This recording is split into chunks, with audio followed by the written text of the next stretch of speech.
Baik, Om Swastiastu. Perkenalkan, nama saya Kade Alex dengan 3 NIM lahir 032.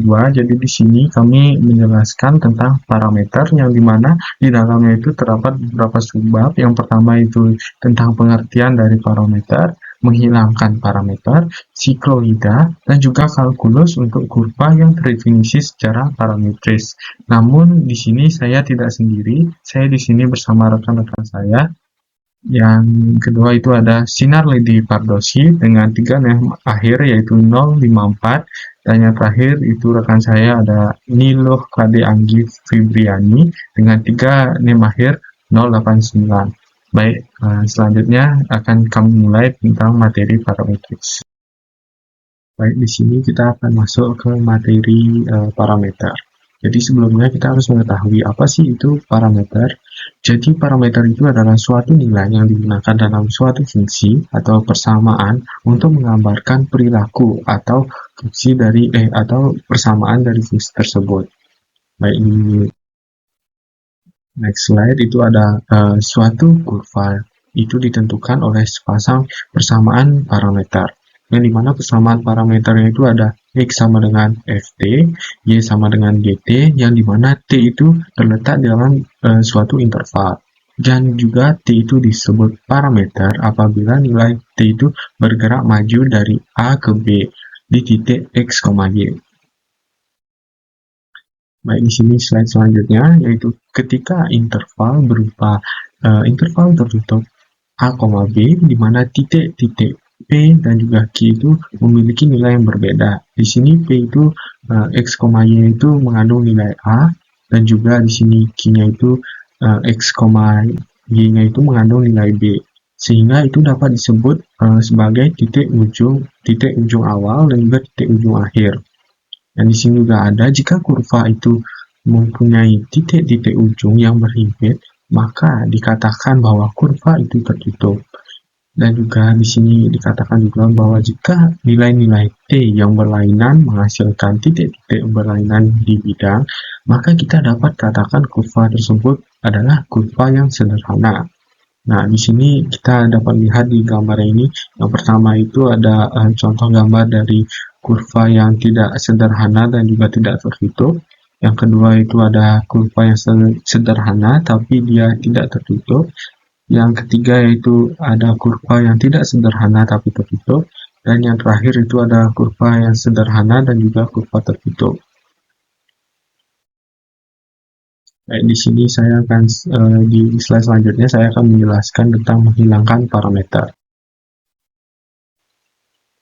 Baik, di sini kita langsung masuk ke contoh soal, yang dimana contoh soal itu berbunyi hilangkan parameter ini, yang dimana fungsi x itu adalah x sama dengan t kuadrat plus 2t, y sama dengan t min 3, yang dimana t itu diketahui kurang dari lebih besar dari sama dengan min 2 dan juga kurang dari 3.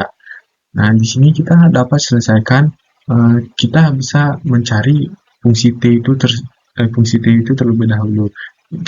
Saya di sini ambil contoh, kita kita bisa pindahkan 3 itu ke ruas kanan dari persamaan x sama dengan t min 3, yang dimana kita peroleh t sama dengan x plus 3, sehingga kita dapat substitusikan t itu ke persamaan di x sama dengan t kuadrat plus 2t, sehingga dia akan menjadi x sama dengan y tambah 3 itu dikuadratkan tambah 2x plus 3. Nah, di sini kita selesaikan, kita akan mendapatkan nilai x yang dimana itu adalah y kuadrat plus 8y plus 15. Nah, di sini kita sederhanakan lagi menggunakan cara persamaan kuadrat, sehingga kita memperoleh nilai y itu sama dengan y plus 4 kuadrat min 1, atau kita bisa ubah bentuknya menjadi y min 1 sama dengan x min 1 sama dengan y plus 4 kuadrat.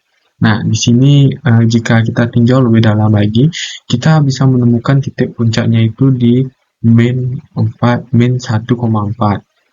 Dan juga kita bisa memasukkan nilai T, karena sudah diketahui T itu kurang dari sama dengan 2, dan juga T itu lebih besar dari sama dengan 2, dan juga kurang dari sama dengan 3.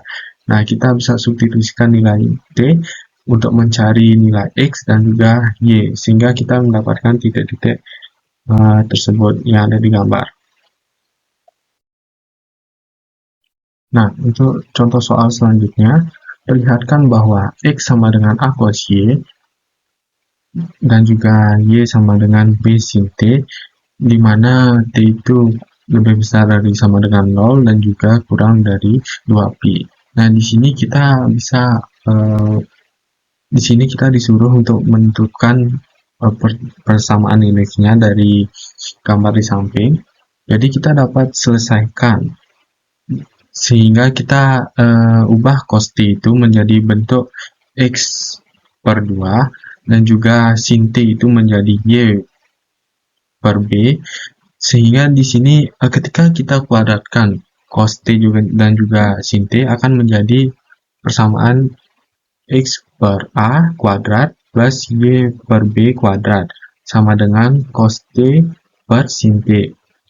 Cos T kuadrat plus sin T kuadrat.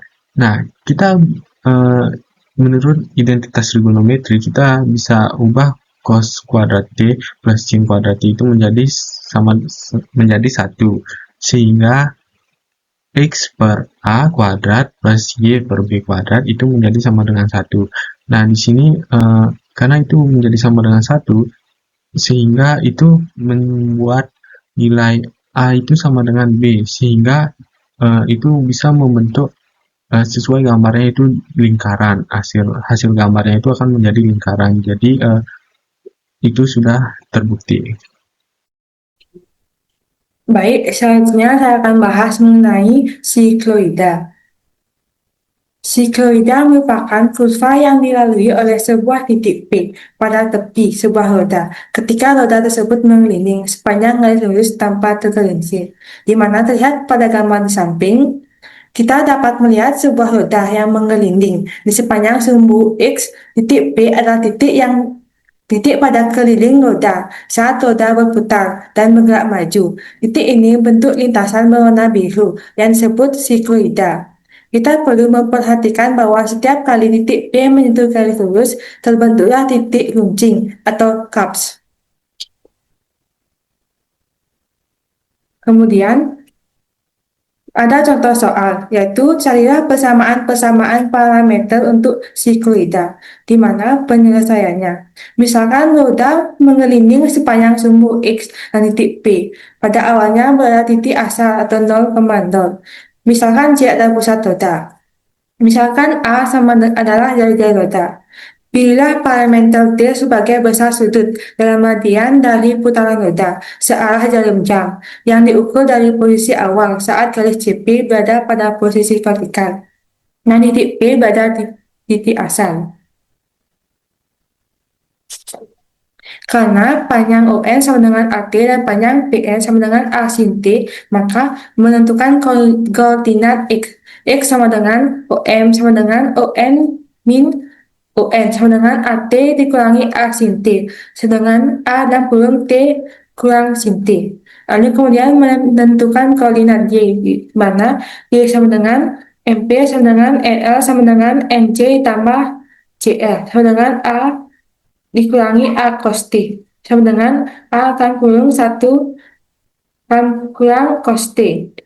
Dengan demikian, persamaan parametrik sikloida adalah X sama dengan A dalam kurung T min sin T kurung tutup, kemudian Y dengan A dalam kurung A dikurangi cos T kurung tutup, di mana T lebih besar daripada 0.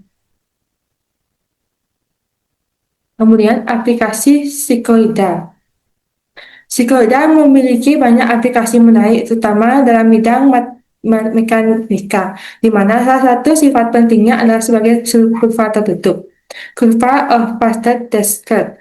Jika sebuah partikel yang dipercepat hanya oleh gaya gravitasi dibiarkan bergerak dari titik A ke titik B di sepanjang satu kurva, maka jika lintasannya berupa garis lurus, partikel akan sampai dalam waktu tertentu. Namun, jika lintasannya Namun, lintasan tercepatnya ternyata bukan garis lurus, melainkan sikloidal terbalik. Di mana pada gambar ini kita membandingkan dua lintasan dari titik A ke titik B. Meskipun garis lurus adalah lintasan terpendek, lintasan tercepat justru sikloidal terbalik. Hal ini terjadi karena pada awalnya benda mendapatkan kecepatan lebih besar. Kemudian, sifat ichthyosis merupakan waktu yang dibutuhkan sebuah partikel untuk meluncur ke titik terendah L pada sikloida. Pada sikloida tidak bergantung pada titik awalnya. Hal ini ditunjukkan pada gambar 8, di mana partikel P1, P2, dan P3 yang dilepaskan dari posisi berbeda di sepanjang sikloida akan mulai bergerak pada waktu yang sama, mencapai titik rendah L pada waktu yang sama. Kemudian aplikasi jarum jam pendulum. Pada tahun 1673, astronom Belanda Christian Huygens menerbitkan sebuah karya tentang jam pendulum ideal. Ia menyebutkan sebagai yang menggunakan pipinya Trex berbentuk sikloida yang terlihat pada gambar ini, yang berakibat manul jam berayun mengikuti lintasan sikloida. Periode ayunan menjadi independen terhadap amplitudo. Sekian penjelasan dari saya. Materi selanjutnya akan dijelaskan oleh teman saya.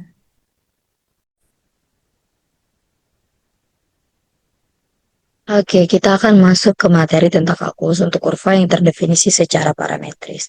Nah, maksudnya itu kan biasanya kita kenal kalau kurva dari persamaan Y terhadap kalau kita kenal kurva itu dari persamaan Y terhadap X. Tapi ada kurva yang lebih mudah dijelaskan kalau X dan Y itu sama-sama bergantung pada satu variabel lain, yaitu parameternya. Next. Nah, sini ada teorema A. Nah, pada bagian ini kita ingin memastikan kalau kita paham bahwa fokus materi kita itu adalah kurva parametris, bukan kurva biasa aja kayak gitu. Jadi persamaan parameternya itu adalah Y sama dengan X sama dengan FT, dan Y sama dengan GT. Nah, untuk buktinya itu, di sini kita bisa lihat kalau rumus yang kita pakai itu nggak muncul gitu saja, tapi diturunkan dari konsep kalkulus yang sudah ada seperti turunan dan juga aturan rantai seperti itu. Next. Nah, pada bagian contohnya ini kita akan mencari dua turunan. Yang pertama, y per dx dan d kuadrat y per dx kuadrat untuk fungsi yang ditentukan oleh X sama dengan 5 cos T, Y sama dengan 4 sin T dengan T lebih dari 0 kurang dari 3, dan hitunglah turunan di T sama dengan pi per 6. Nah, di sini maksud slide ini, di situ kita diberi contoh untuk penerapan kurva parametrisnya itu, supaya kita tidak hanya memahami secara teori, tapi kita bisa lihat langsung penggunaannya itu dalam soal. Nah, next. Nah, pada bagian penyelesaiannya ini, pertamanya itu kita akan menulis persamaan parametris X dan Y-nya, karena kan kurvanya masih bergantung pada parameter. Terus yang pada tahap selanjutnya itu kita akan mengolah parameternya, atau kita bisa hilangkan parameternya supaya diperoleh hubungan langsung antara X-nya dan Y-nya. Terus yang ketiga itu kita bentuk kurva yang ditentukan gitu dari hubungan X dan Y. Kan kita bisa tahu kalau jenis kurvanya itu seperti apa gitu. Next. Nah, ini ada contoh 2, hitung integral 1 sampai 3 y dx dan b integral 1 sampai 3 x y kuadrat dx dengan menggunakan x sama dengan 2t min 1 dan y-nya sama dengan t kuadrat plus 2. Nah, karena persamaan parametrisnya itu berbeda, maka pola titik yang terbentuk itu juga pasti akan berbeda. Nah, pada penyelesaiannya itu, yang pertama itu kita harus lihat perubahan X dan Y itu terhadap parameternya. Nah, untuk mengetahui arah X dan itu gunanya untuk kita boleh mengetahui arah dan pola gerak titiknya itu. Terus yang kedua, kita harus mencari hubungan antara variabelnya itu agar bentuk kurvanya itu bisa kita analisis. Yang ketiga itu kita bisa simpulkan bentuk kurvanya berdasarkan pola yang sudah pola tersebut yang sudah kita analisis tadi. Next.